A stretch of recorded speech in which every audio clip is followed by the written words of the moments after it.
Welcome to the Pittsburgh Indoor Sports Arena. How do you like Pittsburgh so far in the arena? It's awesome, because I like to be inside when it's 40 out. So that's the number one. No, it's been great. The people are really nice. It's a great facility. It feels like a family-run business here, so people have been really exceptional, and the facilities have been great. Awesome. Plenty of room. Plenty of room. Have you here, absolutely. We are honored actually to have all three of you here with us, especially with such a great program. We have programs coming in and out all the time, and some are run well, some aren't. This is run fantastic. How did the academy start? I think for us is just trying to figure out how to give back, and we were each approached. I know these guys had their own camps, but you know, about possibly doing another camp, and we really wanted to do it alongside each other. We feel that the players that are out there, they might not identify with me or Kristine or Tisha, but they'll identify with one of us. So to kind of share our experiences, our love and passion for the game is our number one motivating factor. And I think kind of the neat thing about it too is we're teaching in like a team way too, and the kids see that way we're teaching is different, and it's okay to be different, but we're still getting the message across. So they do, like Mia said, can connect with one of us, and how much we love the game. It's not like we work hard, but we're laughing, we're having fun, and I think that kind of adds a little bit more than just one of us standing in front of a group. The way we do it together, I think it's been really neat. Right. It shows through that you guys are a team as far as that goes too. So. Do you ever reflect on the impact that you've had on young girls, and how does that affect the way that you run your camps and the interaction with the fans? I think for us, it's you know, most of our role models growing up were our brothers, and you know, a lot of the women we saw competing in sports on TV were more individual sports, right. And I think the fact that, you know, these young players, more so their moms kind of watched us play, but that they have the current women's national team, they have their collegiate teams in their area, they have, you know, their hours drive from watching the NWSL teams. So they have so many more options to kind of fall in love with this game, and for us it's just, we're trying to continue that passion, and like Kristine said, it's just another avenue in terms of teaching, information, and understanding to hopefully encourage that. Right. I think it's so serious now, and kids have a lot of pressure on them, so we tend to goof around a little bit and have some fun and tell them, hey, I don't care if you make 10 mistakes, but you're going to get better. So we kind of encourage creativity a little bit. And the stuff we were doing today, I was asking one kid, I know you have a free goal, but see if you can do 2 more fakes before you make that goal, and if you miss, who cares? You know, it's sort of like, come here, have some fun, try to grow a little bit, and keep it loose, I think is what we like to do, because a lot of them are stressed out at school and in their club or wherever. Everything's a lot more stressful than I think when we grew up, so we try to bring some fun and have a little bit of fun for a few days. The girls are loving it from everything that we've seen on our end, and I know they're looking forward to tomorrow as well. So we have a lot of firsts among the three of you. I mean, I could sit here for hours and go through all of them. I just want to touch on a couple of them. We'll start with Kristine. You're the most capped player in the history of the sport. For those who don't know what cap means, can you tell us a little bit about that and what it means to you? Right. A cap is basically representing your country. You could be on the field for 1 minute, you could be on the field for 90 minutes, and you earn a cap. So I've been very fortunate to be on the field 352 times. But it was one of those things that we just kept playing. I think in the beginning when we all started, we didn't know what we were going to be a part of. You know, we were going to play for the U.S. team. Oh, yeah, there's a World Cup. Okay, we'll play in the World Cup, and then we'll probably be done. Well, 91 and 17 years later, we were still playing and all that. So I think for us, we grew with the game and started to understand what we were a part of. And now when I look back to know that I was part of so many games, it's an honor, because every time you put that jersey on, it's an honor to represent your country. Not many people get to do it, and we're so fortunate to do it, but then also doing it together. It was really great. Tisha, you are the first goal scorer of women's Olympic competition overall. Can you take us through that experience and what it meant to you? I remember it. Oh, the goalie threw the ball in the net. I've got to say it. I mean, watch the replay. Which turn, nice. I had a nice, it was off a throw-in. Brandy can chuck the ball, so she threw it and it bounced, and I kind of did a half volley. The goalie was like waving at her fans or something, and it came, and she went, yeah! I threw it in the goal. But it went in, and I guess, I mean, I didn't know at the time. I mean, I don't even know if I knew till Ange mentioned it. Ange was looking for stats. So, I mean, I guess it's neat. I think just being able to have been in the Olympics, for me as a kid, that's what I wanted to do. I mean, soccer wasn't even in it. I was going to be like a diver or a sprinter, which I had no shot at. See, look at they laugh. Or gymnast, so whatever that they had. You know, I was going to be there somehow. Right. So luckily, soccer came along, and I was fortunate enough to be on that team. So cool. Finally, Mia, you're the first woman to be inducted into the World Football Hall of Fame. What was that experience like for you? It was more emotional than I thought it would be, and probably the thing that was so wonderful was being able to share it not only with my parents but my husband and my kids.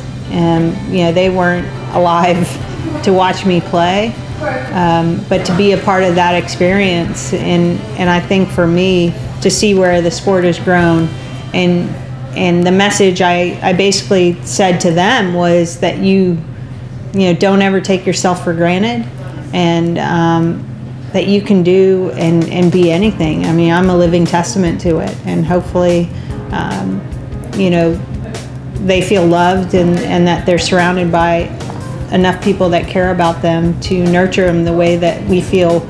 I know for me that these guys have done for me, really put me in an environment to succeed. Cool. Do your children ever watch old videos of you? Yeah, maybe in the reel-to-reel, the black and white. Oh, you're not that old. No. The beta tapes, right? VHS. Yeah. Put it on Garrett's iPad, see if you notice. Be like, what is this? What is this garbage? Who's that? I want this cartoon. Who was the toughest opponent that you've ever faced? I used to hate play China because I wasn't the fastest, quickest player, and they were like, it was like pinball. And they were running, flying everywhere. It was very difficult. That was my toughest. Yeah. Okay. I think Germany, they were so disciplined and so organized. I think you just really had to be prepared mentally when you played them for whatever scheme, and it seemed like the more we played them, the more sophisticated they became. And I think it was probably the team that stretched us tactically more than any team. Those are two good ones. Yeah. Good job taking mine.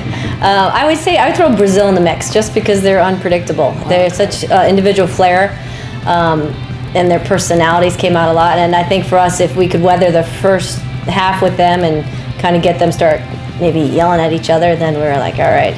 But I think they're one team that if they had support from their governing body and got finance behind coaching and behind the players, that they would be a team that we really wouldn't want to play. Yeah, absolutely. Out of all the awards and honors that you've achieved, which ones stick out to you the most, or which ones are you most proud of?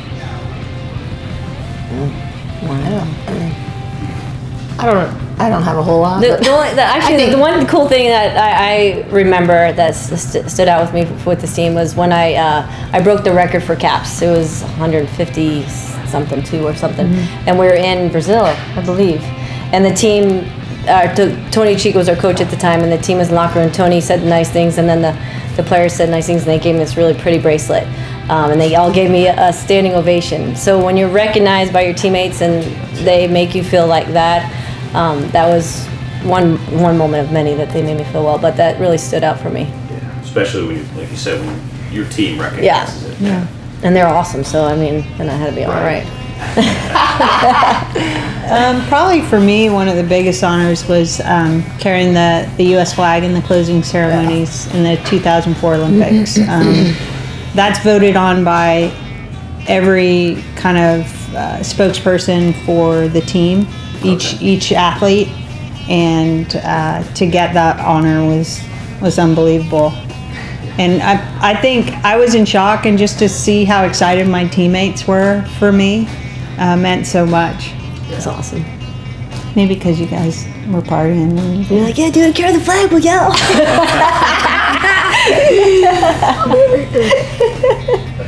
I think I know the answer to this next question, and I'll find out if I'm right.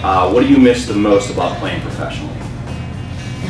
Just being with the group on the bus or in the locker room with the music bumping and people doing crazy stuff and laughing and playing golf. We used to play golf. Yeah, we were good. I think working for 3 hours. 3 hour day. 3 hour days, practice or a game. It was just fun. Like, it was just fun. It was I'm so glad that girls have opportunities playing the WSL because it's so great to continue what you love. Right. I mean, we're talking about passion with the Be Somebody group, and we loved playing, and the fact that the girls continue to play after college is such a great thing for them to see. Guys can do it in any sport, so I think to continue to do what you love and get some money from it, we're still trying to grow that on the women's side, but it's pretty special. I think just, being around people and that inspire you and push you to be better every single day. That's what I miss on a consistent basis is, hopefully the lessons I learn from them, I'm sharing with my kids. But just being in a really positive environment where, people want to see you succeed and are doing everything in their power to help you do it. I was going to say the interaction with teammates. I even miss fitness. Like, we used to run fitness, and we did more than anyone because we were always the fittest team. So we would run. They'd say we're going to run 10, and then somebody on our side would go, "We're doing 11," and we'd be like, "Yeah!" People are throwing up and crying, and you're pulling the girl next to you, and then someone would be like, "Let's do 12." Finally, we'd be like, "We're good." But just killing each other, yourself for each other, like everybody's in it. Let's just do it. If you could pick one game to play in again, so one game, would it be for a gold medal in the Olympics, or would it be a World Cup championship match? So we go back to one what that we could do over? Right, exactly. Oh. We'll do one that you didn't win. Either 2000 Olympic final or 2003 World Cup versus Germany. Or 95 too. 95 World Cup Norway. There's the ones that we came up short, we'd like to do over. I would love to play the 96 Olympic again because I don't remember it, like, just this after part, like, I don't remember any of it. Yeah. Like, that was the first ever Olympics. We were all kind of young and we didn't get paid hardly anything, and it was just, we were in Atlanta with US fans. It was just like ideal. Yeah. And all our families were there. I think just maybe going back and reliving a little bit of that, like, and pay a little more attention now. Right. Or even 99 too. Or even 99. It's just, everything comes and just, and then you're like, what just happened? Yeah. Right. Yeah. The three of you have been lucky enough to travel all over the world, and we know obviously Pittsburgh is at the top of your list. But aside from Steel City, what are some of your favorite places to go? Any place tropical. I like traveling the U.S. I mean, when we played or teaching. I guess either or. Yeah, I loved playing in the U.S. But going to Portugal was fun. We went to Portugal a lot in March. Yeah. In the Algarve, and we got to kind of hang out. It was kind of it was a tough tournament, but a fun time. I think we went to a lot of the same places. Like, went to China like 10 times, Portugal like 10 times. I'd rather have gone to like Italy or England. And like the team now has gone to so many different places. I'm like, oh my gosh, we never got to go there. So I'm a little jealous of that now. But I think we traveled a lot of great places and saw things that I never thought I would ever see. I know with Team First, one of the great things is we get to go to kind of some of the smaller areas that love the game, that maybe don't get national teams coming in and participating, but want the game to continue to grow. And we're just overwhelmed with the passion and the excitement that whether it's Pittsburgh, we went to Toledo, kind of the heartbeat of our country, and to see how the sport has grown. We've noticed that here too. I mean, we don't have a professional team. We just got the Riverhounds, but how it's grown even here at the arena has been fantastic. We want to hit all 50 states, so. How close are you to doing that? Ooh, we've been repeaters a couple places. Okay. we got a lot more. Got a lot more to go. A lot of the Midwest we need to hit. Okay. And lastly, how would you like to be remembered? 5'9". 5'7". I think Humble and kind. Tim McGraw's got a new song out. I love that. Always say please. Humble thank and you, kind. become That's one. it for me. And then we just worked hard. We worked hard, and we enjoyed what we did, and we wanted to make a difference. Yeah, that we respected not only kind of ourselves, each other, the game, and the people that played against us and who had yet to play. I think it's not just what we did, but how we did it. It's almost more important, and that's one of the things we want to share with these kids. Is not, it's not about making the national team. It's about the investment in yourself, and that you're worth it. And I know for these guys, the effort that they put on the field every single day, made me feel that I was worth it, and I was going to give everything I could for them as well. And we can definitely see that shines through with your program. So that's pretty much all I got for you guys. Woo! Thank you so much. Thank you. Can I get an amen? Amen. All right, we out. Your kids all play soccer? They're starting.